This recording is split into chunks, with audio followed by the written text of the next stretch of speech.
Perfeito. Bem, comemoração do vice-presidente da República, Geraldo Alckmin, sobre a produção de bens de consumo na Zona Franca de Manaus. Rosiane, segundo assunto de hoje.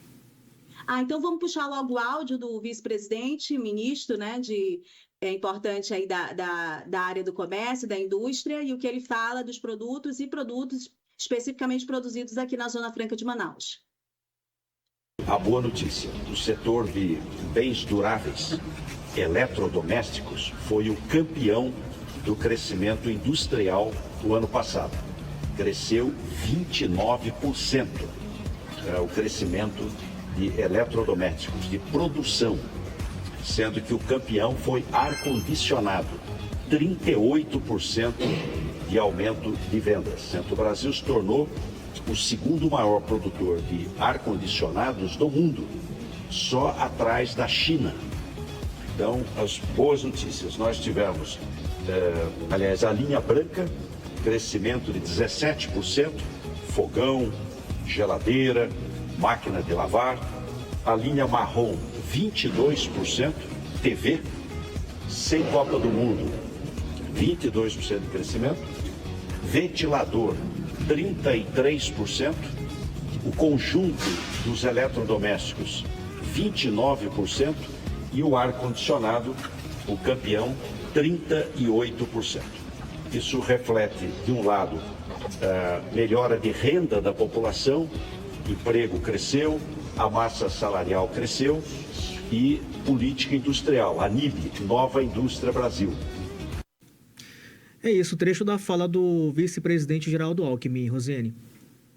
Olha, nessa fala a gente consegue comentar sobre uma certa disputa entre os grupos que raciocinam, que pensam políticas e imagem associada a boas políticas do Wilson Lima e do Eduardo Braga, dois pré-candidatos ao Senado na próxima eleição. A gente pode falar sobre Zona Franca de Manaus, pode falar sobre questões de popularidade também e consumo no governo Lula e também mudanças climáticas. Vou tentar pincelar um pouquinho de cada um. Sobre essa coisa da imagem do Eduardo Braga e Wilson Lima, esses números que o vice-presidente destaca é da produção de 2024, né? Da produção de 2024, muitos desses produtos, ar-condicionado, TV, micro-ondas, ventilador, são bens produzidos, eletrodomésticos produzidos aqui na Zona Franca de Manaus. Então, o grupo do Eduardo Braga, que tem um pouquinho mais de tutano, do Wilson Lima, eles distribuem isso como um dado positivo, né? Do momento do governo do Wilson Lima.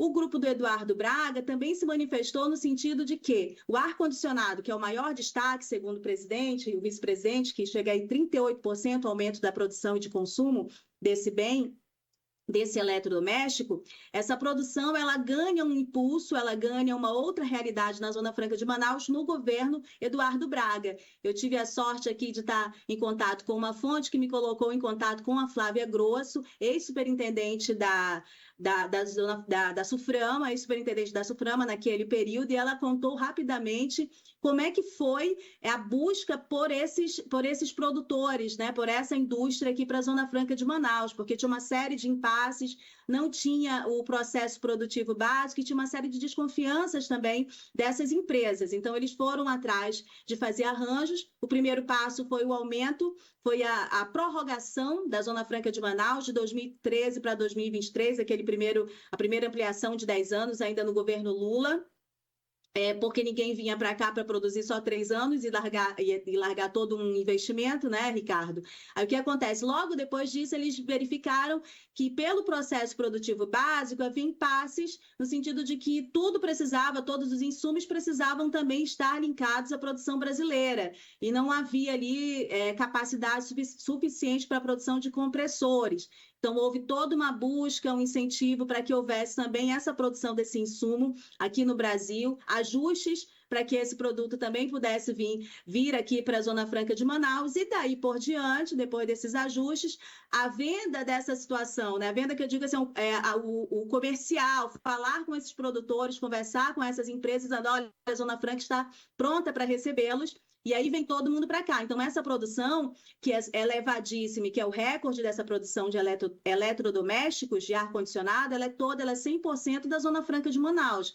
É a Zona Franca de Manaus que 100% produz esse produto aqui, que é colocado como destaque pelo Geraldo Alckmin nessa fala dele.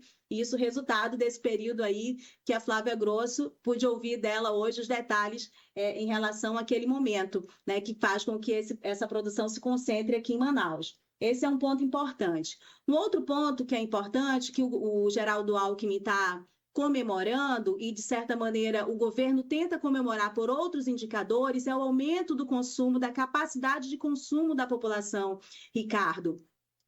Saiu até uma matéria no final de semana, na Folha de São Paulo, mostrando o aumento dos índices em relação à renda dos trabalhadores de baixa renda, acima da inflação. Esse índice, inclusive, é melhor que o índice da classe média, né, do aumento salarial dessas pessoas.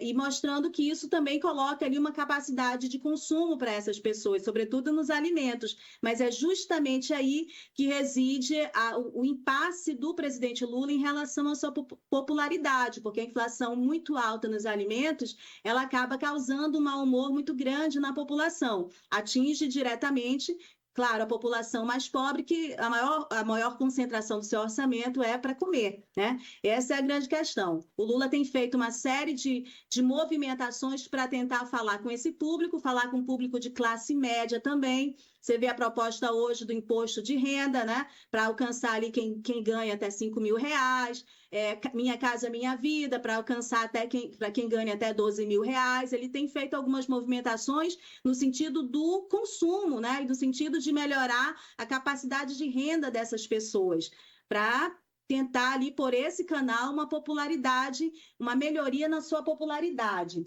E aí, por fim, Ricardo, é uma observação importante que não é feita nessa fala do vice-presidente, mas a gente não pode deixar de reparar. Veja que os produtos de maior ampliação, né, de produção e de venda, ar-condicionado e ventilador. Será que as pessoas compraram só porque tinham um pouco mais de dinheiro, ou porque eles estavam mais baratos, ou porque estava vendendo mais? Não, elas compraram por uma necessidade. E por que elas tiveram essa necessidade de compra? Em função das mudanças climáticas, porque o planeta aumentou nos últimos anos 1,5 grau de temperatura. E nós sentimos aqui horrores esse calor a cada setembro, horrores piorados nos últimos 3 anos, né? Temperaturas diferenciadas que nós nunca sentimos, e que eu já estou aqui desesperada de medo para o próximo nosso verão amazônico, né? Em que grau vai chegar essa temperatura, e como que essa fumaça, que virou quase uma obrigação, né, de a gente sentir essa fumaça aqui em Manaus, também vai nos atingir. Isso é importante ser debatido pelo governo Lula também, como uma alteração e políticas prioritárias para enfrentar essa mudança climática, não só pelo aumento da sua capacidade de produção e também da população de consumir esse bem. E, para finalizar, eu devo dizer que eu estive lá na posse do Geraldo Alckmin, quando a gente foi cobrir a posse do presidente Lula. E, na ocasião, no discurso dele, um dos destaques é que todas as políticas do governo, né, a questão ambiental seria transversal a elas. Nada seria decidido, nenhuma política, sem consultar primeiramente a pasta de meio ambiente. A ministra Marina Silva estava presente lá neste momento. Isso é tudo que a gente não tem visto. É isso, sempre antes do Reinaldo Azevedo, Rosiane Carvalho aqui no Band News Amazônia, segunda edição. Tchau, Rose, até amanhã. Até amanhã.